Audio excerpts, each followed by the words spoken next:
究竟是誰觸動咗我嘅心靈？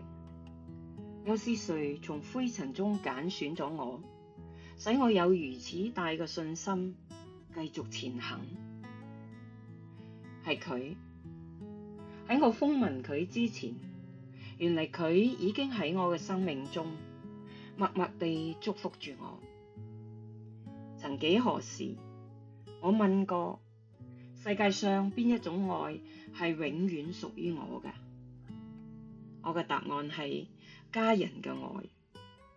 但係當家人相繼離我而去之後，我默然發現，原嚟嗰一份愛唔係永恆嘅，因為我冇辦法去留住佢。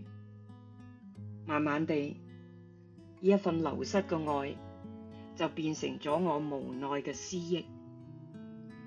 如今我揾到咗一份美麗又永恆嘅愛，呢份愛無比嘅甘甜，使我無時無刻都想去經歷佢，擁抱佢。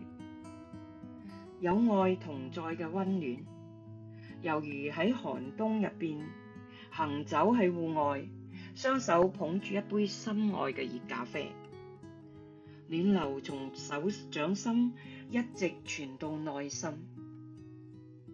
咖啡冒出嚟嘅熱氣，同埋我口中呼出嚟嘅白煙，更相映成趣。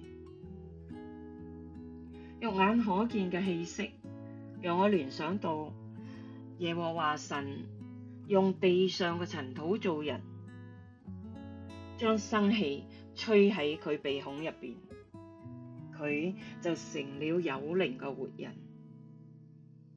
神賜我哋生命氣息，讓我哋身上盛載住佢滿滿嘅恩典。